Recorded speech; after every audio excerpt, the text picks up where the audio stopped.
नमस्कार मित्रों, कैसे हो। महर्षि स्कूल के यूट्यूब चैनल पर आपका हार्दिक स्वागत है। प्यारे बच्चों, जैसा कि आपको विदित है, कक्षा 10 की गणित की परीक्षा 29 जून को है। सभी विद्यार्थियों को विद्यालय में उपस्थित हुए बहुत दिन हो गए हैं, अतः परीक्षा से पूर्व कुछ महत्वपूर्ण बिंदुओं को दोहराने का हमने YouTube चैनल के माध्यम से एक प्रयास किया है। तो आज इसी प्रयास में हम सबसे पहले कुछ महत्वपूर्ण प्रश्नावली जो अधिक अंक की हैं, जो परीक्षा की दृष्टि से सरल हैं और आप उन्हें आसानी से हल कर सकते हैं, ऐसी प्रश्नावलियों को हमने अंकन कर आपके समक्ष पहुंचाने का प्रयास किया है। आशा है ये आपके लिए उपयोगी सिद्ध होगा। इसके अलावा ये प्रश्नावलियां एसएससी, पटवारी आदि की परीक्षा के लिए भी बहुत महत्वपूर्ण है। तो मैं आशा करता हूं कि आप निश्चित रूप से इन्हें देखेंगे और इनका लाभ लेंगे। तो आज हम प्रश्नावली 17, ये प्रश्नावली 17 है, केंद्रीय प्रवृत्ति के माप।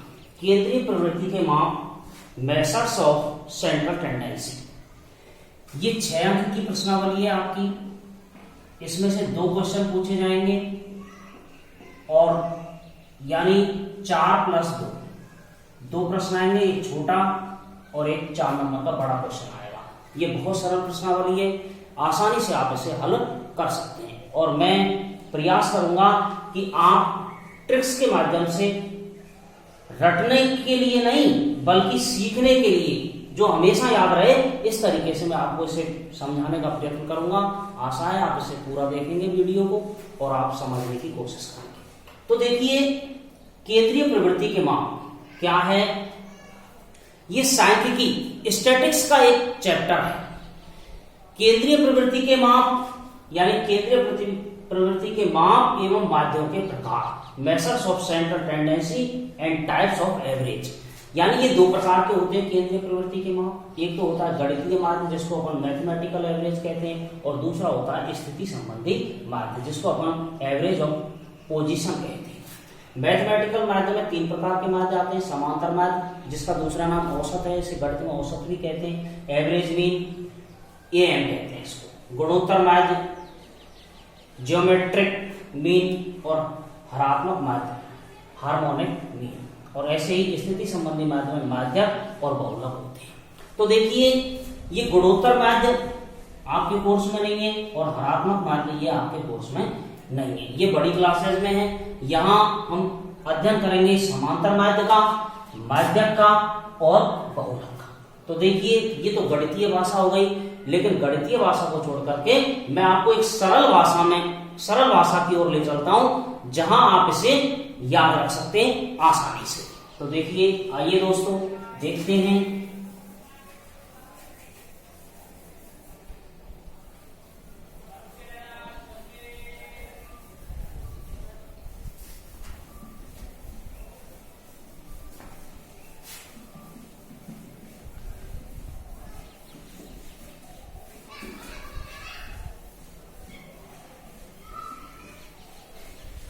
देखिए, इस प्रश्नावली में आपको याद रखना है सिर्फ एक चीज। इसमें प्रश्न के 3 प्रकार होंगे। पहला होगा जिसे हम कहते हैं समांतर माध्य, या इसको माध्य भी कहते हैं, और इसे हम x की बार से प्रदर्शित करते हैं। दूसरा होगा माध्यक या माध्यका, माध्यका भी इसको कहते हैं, इसको हम m से प्रदर्शित करते हैं। और तीसरा होगा इसमें बहुलक, जिसे हम z से प्रदर्शित करेंगे। इसमें सवाल की भी 3 श्रेणियां हैं। प्रश्न का जो प्रकार है वो भी 3 प्रकार से होगा।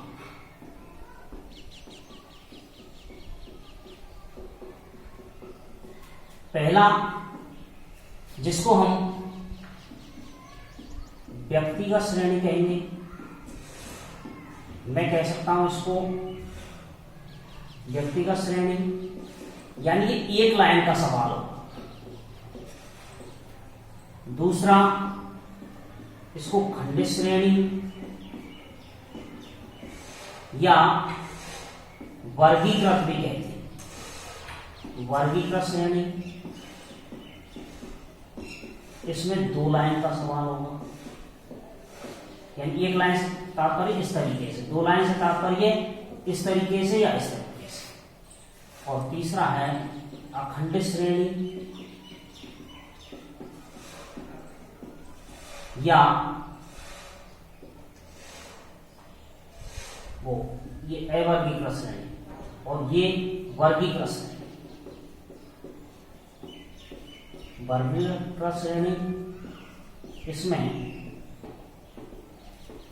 3 लाइन का सवाल, ये इस तरीके से मैंने इस प्रश्नावली को शॉर्ट में 3 प्रकार से बांटा।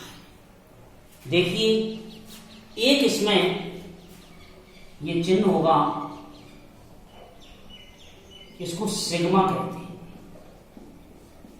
और सिग्मा का अर्थ होता है जोड़ना या जोड़ दो। ये ग्रीक भाषा का शब्द है। ग्रीक भाषा में इसे सिग्मा के नाम से जाना जाता है। अब समांतर माध्य, सबसे पहले हम बात करेंगे समांतर माध्य की, या माध्य भी कहते हैं इसको, या एक्स की बार। तो समांतर माध्य क्या होता है? समांतर माध्य हम किस प्रकार से निकालते हैं? तो पहले मैं समांतर माध्य का सूत्र लिख रहा हूं, और आपकी जो प्रश्नावली है 17.1 प्रश्नावली समांतर माध्य से संबंधित है। आज हम उसे हल करने का प्रयास करेंगे। देखिए, समांतर माध्य, सबसे पहले व्यक्तिगत श्रेणी, या जिसको मैं कह सकता हूं समांतर श्रेणी भी इसका नाम है, इसको समांतर श्रेणी भी कहते हैं। तो समांतर श्रेणी में समांतर माध्य, समांतर श्रेणी में समांतर माध्य यानी एक्स की बार, औसत भी कहते हैं इसको, एवरेज, बराबर राशियों का योग बटे राशियों की संख्या। पहली बात, ये इसका सूत्र है। दूसरा है खंडित श्रेणी में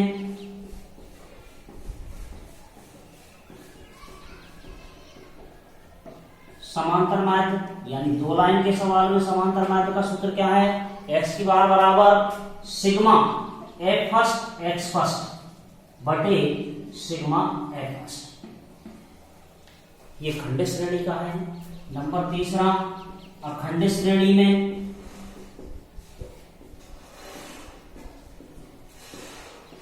समांतर माध्य एक्स की बार बराबर वही sigma f first x first बटे सिग्मा एफ फर्स्ट। चौथा है कल्पित माध्य, कल्पित माध्य मानकर समांतर माध्य ज्ञात करना।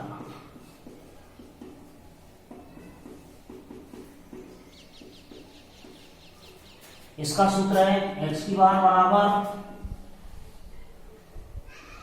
ए plus sigma f first d first बटे सिग्मा एफ फर्स्ट। यहां ए बराबर एक्स फर्स्ट माइनस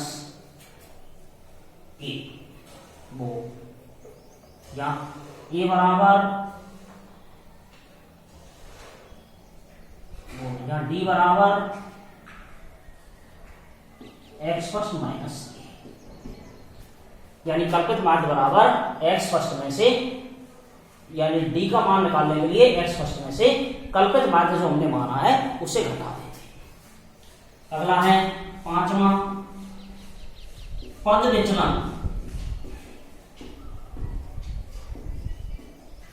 विधि से समांतर माध्य ज्ञात। इसका सूत्र भी x की बार बराबर a plus sigma f first u first बटे sigma f first into h। यहां u बराबर x फर्स्ट माइनस a बटे h और h बराबर अंतराल, h बराबर अंतराल।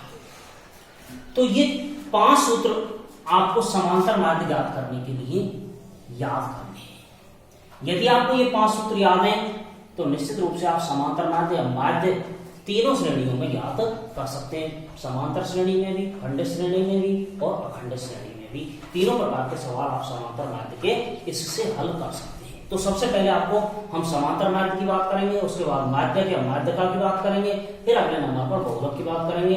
और ये तीनों ही श्रेणियों में इसी तरीके से चलेंगे। समांतर श्रेणी में माध्यक, फिर खंड श्रेणी में माध्यक, फिर अखंड श्रेणी में माध्यक, और ऐसे बहुलक, समांतर श्रेणी में बहुलक, खंड श्रेणी में बहुलक और अखंड श्रेणी में बहुलक। तो देखिए अब हम पहले बात करते हैं समांतर श्रेणी में समांतर माध्य ज्ञात कर। देखिए किस तरीके से ज्ञात करेंगे हम समांतर श्रेणी में समांतर माध्य।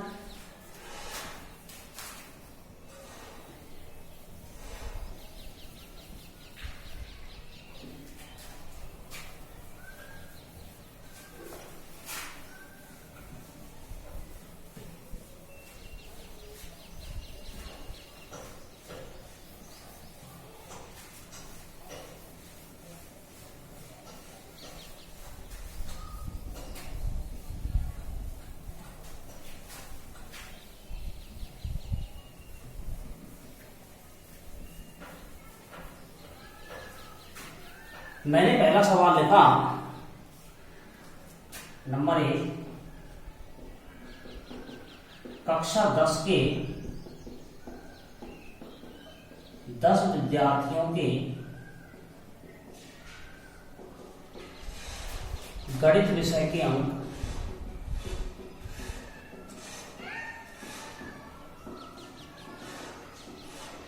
निम्न प्रकार हैं। इनका माध्य ज्ञात करो। लिखा 20, 25, 18, 10, 19, 28, 30, 42, 20, 14, 16,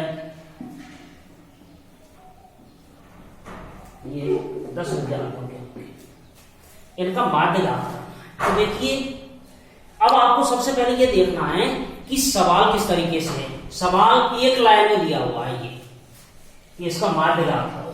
तो आपको समझ लेना चाहिए कि ये समांतर श्रेणी में समांतर माध्य ज्ञात करना है। अब समांतर श्रेणी में समांतर माध्य कैसे ज्ञात करेंगे? सबसे पहले लिखेंगे हल।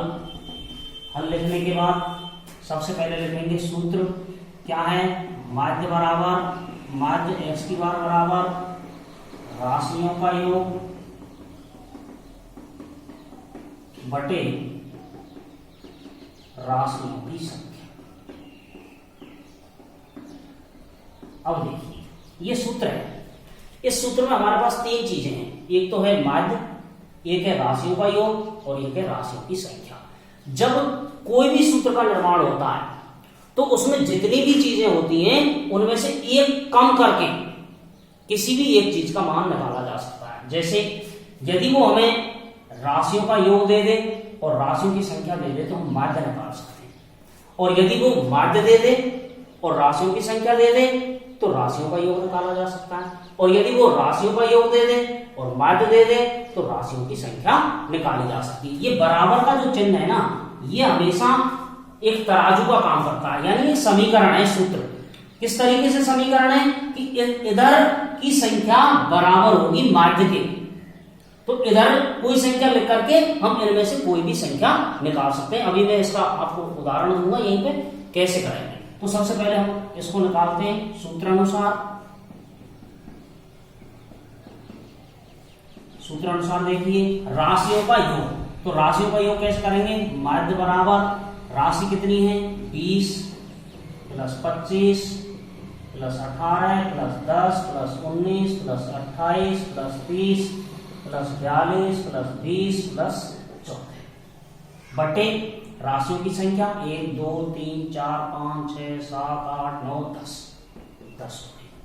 माध्य बराबर, अब इसको जोड़ लेंगे 4 और 2 6 और 8 14 14 9 23 23 और 8 23 और 8 31 31 और 5 36 और 6 3 और 1 4 और 2 6 और 4 10 और 3 13 और 2 15 और 1 16 और 1 17 18 और 2 20 और 2 22। एक बार कंफर्म कर लेंगे पुनः 4 और 2 6 और 8 14 14 और 9 23 23 और 8 31 31 और 5 36 का 6 हासिल 3 और 1 4 और 2 6 और 4 10 और 3 13 और 2 15 और 1 16 और 1 17 और 18 और 2 20 और 2 22 बटे 10। x की बार बराबर, इसको इससे काट देंगे 10 का इसमें भाग दे देंगे तो 22.6। इसमें एक जीरो है तो कभी भी किसी भी संख्या में 10 100 1000 या जितनी भी जीरो है उसका भाग देने पर जितनी जीरो होती है वही पॉइंट लगा देते हैं। यहाँ 10 का भाग दे रहे हैं तो 22.6 आ जाएगा, 100 का देते तो 2.26 आ जाता, यदि 1000 का देते तो 0.226 आ जाता, 10,000 का देते तो 0.226 आ जाता। इस तरीके से ये भाग देने की प्रक्रिया होती है 10 100 1000 तो 22.6 आ गया। तो x की बार बराबर 22.6 आपका आंसर आ गया। अब देखिए ये एक सीधा सवाल हो गया, लेकिन इसी सवाल को वो दूसरी तरीके से आपको दे सकता है। वो किस तरीके से दे सकता है, अब वहां x की बार दे दी उसने, अब वो ये ऐसे भी दे सकता है क्वेश्चन नंबर 2 कि यदि कक्षा 10 के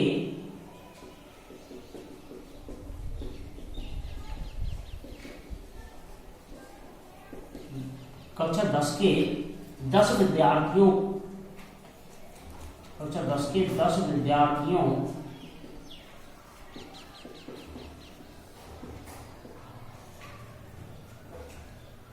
का औसत 10 विद्यार्थियों के गणित विषय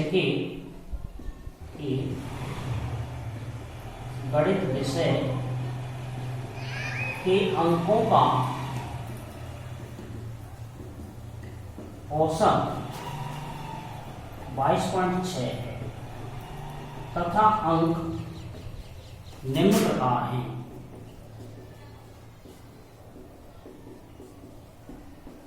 तो x का मान ज्ञात। जैसे देखिए अब ये अंक दे रखे हैं उसने, अब उसने क्या किया, या माध्य की जगह हमें x की बार दे दी 22.6 दे दी और अंक दे दिए उसने, इनमें से एक अंक गायब कर दिया कोई सा भी। जैसे मान लीजिए मैं 10 को गायब कर दूं, इसकी जगह x लिख दूं, तो यहां उसने लिख दिया अंक 20 25 18 10 19 28 30 42 20 और 14। अब उसने हमारे पास दे रखा है कि कक्षा 10 के 10 विद्यार्थियों को गणित विषय के औसत दे रखा है उसने 22.6 और यहां ये 10 की जगह x दे दिया। अब हमें x का मान याद करना है इसमें, तो कभी भी हमसे x का मान भी पूछा जा सकता है। अब हम लोग क्या करते हैं कि ध्यान रखते हैं कि औसत का तो हमको बताया गया था, लेकिन x का मान कैसे निकाले, कुछ नहीं करना है, आपको ध्यान रखना है जो संख्या दी हुई है उसे सूत्र में जमा दें और उसी तरीके से हम x का मान आसानी से निकाल सकते हैं। सिर्फ यहाँ सवाल को वो घुमा देता है और घुमाने के चक्कर में हम कंफ्यूज हो जाते हैं। अब यहाँ कंफ्यूजन कैसे दूर करेंगे, देखिए हमें पता है कि कक्षा 10 के 10 विद्यार्थियों गणित विषय के अंकों का औसत 22.6 है। तो देखिए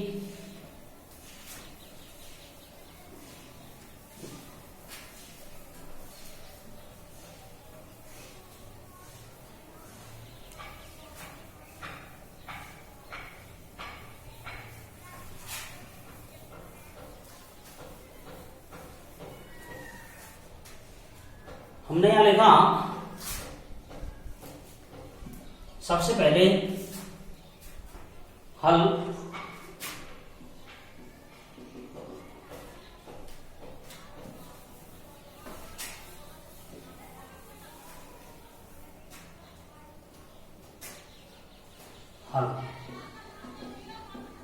सबसे पहले सूत्र लिखा हमने x की बार बराबर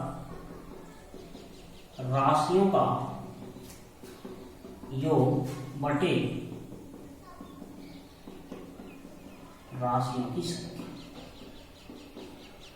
अब देखिए सबसे पहले x की बार दे रखा है उसने 22.6 बराबर राशियों का योग। अब राशियों का योग करिए 20 plus 25 plus 18 plus x plus 19 plus 28 plus 30 plus 42 plus 20 plus 14 बटे राशियां कितनी 1 2 3 4 5 6 7 8 9 10 10 है। अब 22.6 बराबर अब जोड़ दीजिए 4 और 2 6 और 8 14 14 और 9 23 23 और 8 31 31 और 5 36 और 6 हाँ सर 3 3 और 1 4 और 2 6 और 4 10 और 3 13 और 2 15 और 1 16 और 1 17 और 2 19 19 और 2 21 216 और x और बच गया प्लस x बटे 10 ये आ गया। अब ये बटे में है ये बिना बटे में है तो हमेशा ये बराबर का जो निशान है ना वो ये कहता है ये दोनों संख्याएं बराबर हैं तो ये बटे में तो इसको बटे में कर लीजिए इस तरीके से। अब इसका वज्र गुणा कर दीजिए। अब वज्र गुणा कर देंगे तो 2 से 16 प्लस x बराबर क्या बच गया 10 गुणा 22.6। अब 10 का गुणा 22.6 से कर दीजिए 2 से 16 प्लस x बराबर अब इसका गुणा इससे करेंगे तो 226 हो जाएगा। अब 226 हो गया। अब पक्षांतरण कर देंगे। पक्षांतरण क्या होता है कि बिना x की संख्याएं बराबर के निशान से उधर जाएंगी और x या y की संख्याएं बराबर के निशान से इधर आएंगी। तो जब संख्या इधर से उधर जाएगी बराबर के निशान से तो उसका चिन्ह परिवर्तित हो जाएगा या कोई संख्या उधर से इधर आएगी तो उसका चिन्ह परिवर्तित हो जाएगा। तो अब ये संख्या है ये बराबर के निशान से इधर जाएगी तो x बराबर 226 माइनस 216 x बराबर 226 में से 2 से 16 चले गए तो कितना बचा 10। हमने संख्या कौन सी हटाई थी वहां पर 10 संख्या हटाई थी और देखिए यहाँ पे 10 उत्तर आ गया। तो ये दो प्रकार के सवाल इससे आपसे इस प्रश्नावली में पूछे जाएंगे। ये दोनों प्रकार के सवाल मैंने आपको हल करा दिए। इस तरीके से हम दोनों प्रकार के सवालों को हल कर सकते हैं। आगे देखिए इसके कुछ उदाहरण 17.1 से पहले उन उदाहरणों को मैं आपको हल करा देता हूं। उसके बाद प्रश्नावली आप स्वयं हल करेंगे और बताएंगे कि कौन से सवाल आपको समझ में आए और कौन से। देखिए पहला उदाहरण है उदाहरण नंबर 1। एक विद्यालय में कार्यरत प्रधानाध्यापक समेत 5 कर्मचारियों का वेतन। तो देखिए यहां दे रखा है 5 कर्मचारियों का वेतन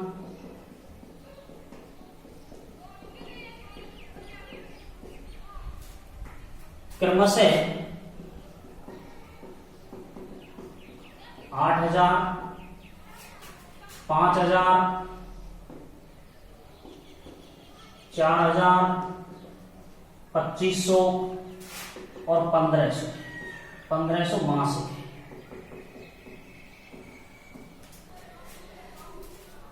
विद्यालय में कार्यरत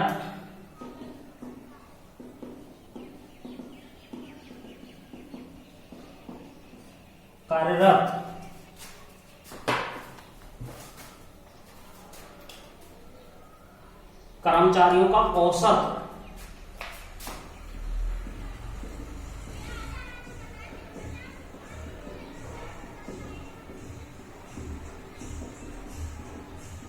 मासिक वेतन क्या होता है।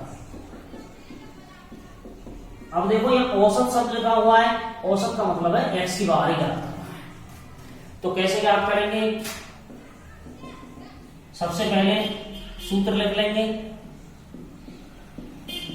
x की बार बराबर राशियों का योग बटे राशियों की संख्या।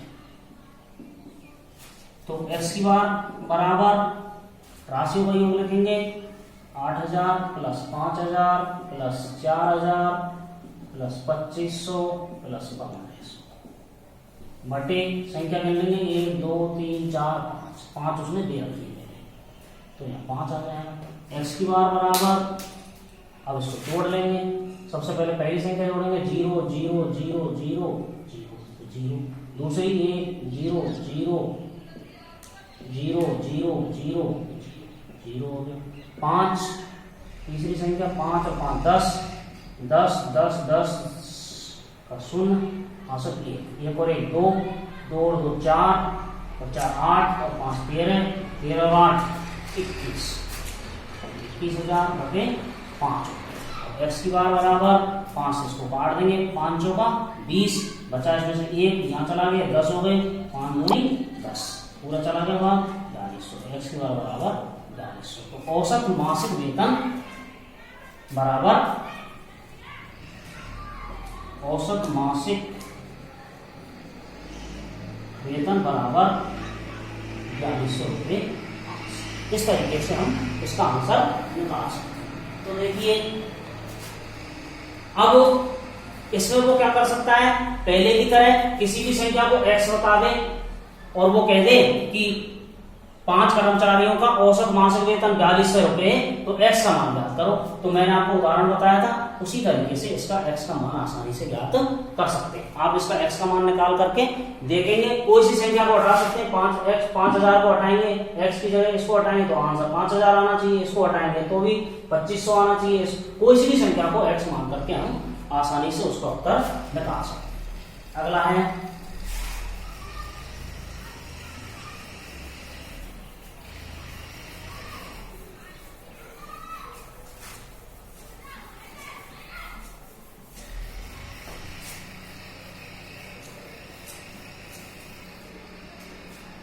उदाहरण नंबर 2।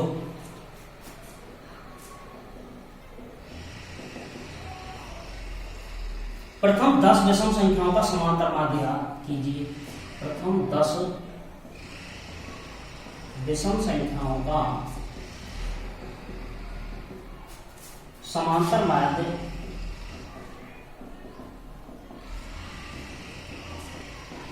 ज्ञात कीजिए। यह है, तो सबसे पहले देखिए प्रथम 10 विषम संख्या ज्ञात करनी है आपको। तो हल प्रथम 10 विषम संख्याएं इस प्रकार है। विषम संख्याएं आप जानते हैं, ऐसी संख्याएं जिनमें 2 का पूरा पूरा भाग नहीं जाता, वो विषम संख्याएं होती हैं। जैसे 1 3 5 7 9 11 13 15 17 19 1 2 3 4 5 6 7 8 9 10 संख्याएं हो गई। ये प्रथम 10 विषम संख्या हो गई। प्रथम शब्द लिखा हुआ है ना, तो 1 से शुरू कर रहे हैं। यदि प्रथम शब्द नहीं होता तो हम कहीं से भी शुरू कर सकते हैं। प्रथम 10 तो 1 3 ये हो गई। अब सूत्र है x की बार बराबर राशियों का योग बटे राशि की संख्या। तो x की बार बराबर राशियों का योग कर देंगे 1 + 3 + 5 + 7 + 9 + 11 + 13 + 15 + 17 + 19। अब इनका योग कितना हो गया, बटे 10। x की बार बराबर, अब जोड़ लेंगे 9 और 7 16 16 और 5 21 21 3 24 और 25 25 और 9 34 34 और 7 41 41 और 5 46 46 और 3 49 और 50 शून्य हासिल 5 5 और 6 7 8 9 10 10 100 100 बटे 10। x की बार बराबर, इसको इससे काट दिया 10 आंसर। तो इस तरीके से प्रथम 10 विषम संख्याओं का समांतर माध्य कितना हुआ? 10 आंसर। तो आपको समझ में आ गया होगा। उदाहरण नंबर 2 अगला देखिए, उदाहरण नंबर 3।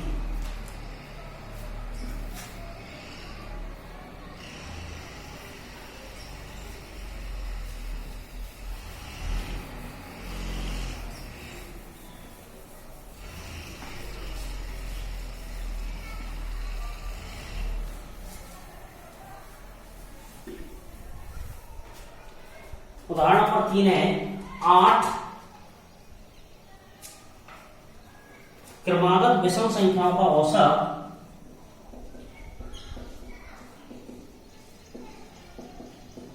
8 क्रमागत विषम संख्याओं का औसत 16 है। तो संख्याएं ज्ञात करो। तो देखिए ये कह रहा है 8 क्रमागत, क्रम से होनी चाहिए वो संख्याएं। तो हमने माना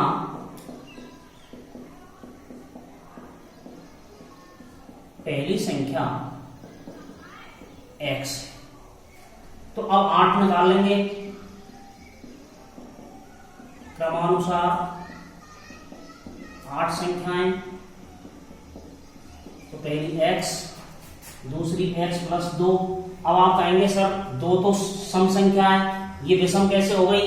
तो देखिए 2 में x जो संख्या हमने पहली विषम मानी उसको जोड़ेंगे, 2 में इस एक को जोड़ देंगे 3 हो जाएगी, विषम संख्या हो जाएगी। ऐसे ही x plus 4, x plus 6, x plus 8, x plus 10, x plus 12 और x प्लस 14। ये 8 क्रमागत आपकी विषम संख्याएं हो गई। अब यदि कोई ये कहता प्रश्न में कि 8 क्रमागत सम संख्याएं लिखो, 8 क्रमागत सम संख्या, विषम की जगह सम कर देता, तो यहां x और यहां x प्लस 1 या x प्लस 3 ऐसे करते हैं, यानी फिर विषम संख्या उसके साथ में लिखते तो वो सम हो जाती। जैसे x प्लस 1 होता तो 1 और 1 2 हो जाती समझे। ये आपको ध्यान रखना। तो क्रमानुसार 8 संख्याएं हो गई। अब उसने कह रखा है कि संख्याओं का औसत 16 है, तो सूत्र लिखेंगे आप। सूत्र क्या है? x की बार बराबर राशियों का योग बटे राशियों की संख्या। सबसे पहले x की बार कितना है? 16 बराबर सूत्र में रख देंगे राशियों का योग x plus 2 plus x plus 4 plus x plus 6 plus x plus 8 plus x plus 10 plus x plus 12 plus x plus 14 बटे संख्या कितनी है कुल? 8। 1 2 3 4 5 6 7 8 बटे। अब 16 बराबर, अब इनको जोड़ लेंगे। तो देखिए x को जोड़ लेते पहले, वो 1 2 3 1 2 3 4 5 6 7, तो कितना हो गया ये? 8x प्लस, अब इनको जोड़ लेते हैं। तो देखिए 4 और 2 6 6 और 8 14 14 और 6 20 और 4 24 24 और 2 26 का 6 आंसर 2 2 और 1 3 3 और 1 4 और 1 5। तो 8x प्लस 56 बटे 8। तो ये इस तरीके से 8x प्लस 56 बटे 8 हो गया। अब ये दोनों बटे में हैं, बीच में बराबर का चिन्ह है, तो इसको भी बटे में कर लेंगे। इस तरीके से बटे में कर लिया, जैसे मैंने आपको बताया था x का मान निकालते समय। अब इसी तरीके से जब दोनों संख्याएं बटे में हो और बीच में बराबर का चिन्ह हो, तो हमेशा अब हम देख लेंगे उसमें वज्र चलता है, क्योंकि दोनों बराबर के शक्तिशाली है ना, तो इसलिए वज्र गुणन कर देंगे। तो क्या हो जाएगा? एक का गुणा करेंगे 8x से, तो 8x प्लस एक का गुणा 56 से करेंगे तो 56 बराबर 10 गुणा 8। अब x 8x प्लस 56 बराबर 80 हो जाएगा। अब इस पक्षांतरण करेंगे, पक्षांतरण से इस 56 को उधर ले जाएंगे तो 8x बराबर 80 माइनस 56, 8x बराबर, अब 80 में से 56 घटा देंगे, 6 और 4 10 और ये हो गया 6 और 2 8 बराबर 24। x बराबर अब 24 बटे 8 बराबर 3। अब x का मान आ गया 3, यानी पहली संख्या आ गई, पहली संख्या x बराबर 3 आ गई। अब दूसरी संख्या क्या है हमारी, x प्लस 2, तो दूसरी संख्या x प्लस 2, तो x समान कितना है 3, तो 3 प्लस 2 बराबर 5 आ जाएगी। ऐसे तीसरी संख्या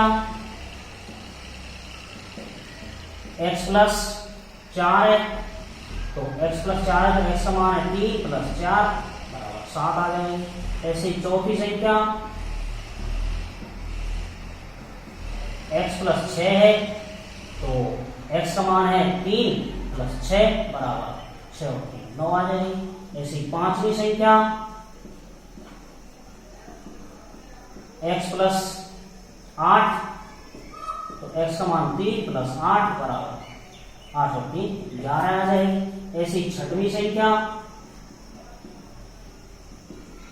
x प्लस 10, तो 3 प्लस 10 बराबर 13 आ जाएगी। सातवीं संख्या x प्लस 12 बराबर 3 प्लस 12 बराबर 15 आ जाएगी। और आठवीं संख्या x प्लस 14 बराबर 3 प्लस 14 बराबर 17। इस तरीके से हमारी जो संख्याएं हैं 3, 5, 7, 9, 11, 13, 15, 17, 1, 2, 3, 4, 5, 6, 7, ये 8 संख्याएं हमारी विषम संख्याएं। इस तरीके से ये आपका उदाहरण नंबर 3 समाप्त हुआ। अब देखिए इस तरीके से इसमें आपके उदाहरण थे 3, ये मैंने आपको हल करा दिए हैं।